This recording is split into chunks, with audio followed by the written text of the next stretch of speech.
The future of another government agency is now in question.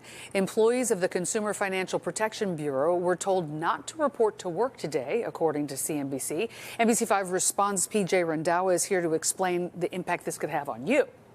That's right, a big impact potentially. The Consumer Financial Protection Bureau was created following the 2008 financial crisis to stop banks and other financial firms from exploiting Americans. Now, over the weekend, the acting director of the Bureau, Russell Vought, sent employees an email telling them to stand down from performing any work task. He also sent this message on X, which says in part, "The Bureau's current balance of $711.6 million is in fact excessive in the current fiscal environment.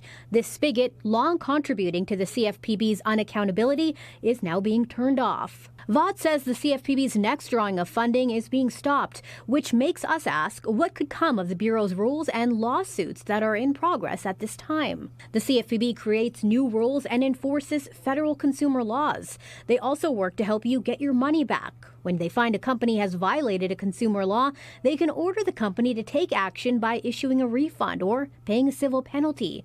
In total, they report recovering $21 billion for consumers over their 14-year history. Here's a look at some recent consumer rules issued by the CFPB. A rule banning the use of medical debt on credit reports, which would remove billions of dollars of medical bills from these reports. A rule stopping data brokers from selling your personal information, and a rule curbing credit card late fees by putting a limit in place. So how could this impact you? We spoke with Lauren Sanders, the Associate Director of the National Consumer Law Center, about what these new developments may mean. Congress created this agency because we had real problems that led to people losing their homes. And now we have an agency that's on your side if a consumer bureau messes up your credit report and won't fix mistakes. If criminals hack into your account and take money out and the bank won't listen. When the student loan company messes up your payments, won't accept your payments, or puts you in the wrong plan that increases your payments. We've got an agency that's looking out for ordinary people, keeping things safe. And without this agency, people are really going to be hurt.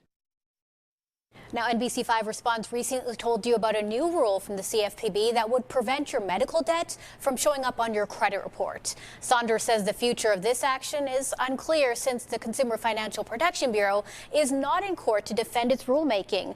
The same goes for other lawsuits the agency has filed against banks like Capital One, Chase, and Wells Fargo about alleged online payment fraud and deceptive marketing. So, PJ, how easy is it for an entity like this to actually get shut down? That's a good question. Well, it took an act of Congress to create the agency in the first place, and it'll take another act of Congress to dismantle it.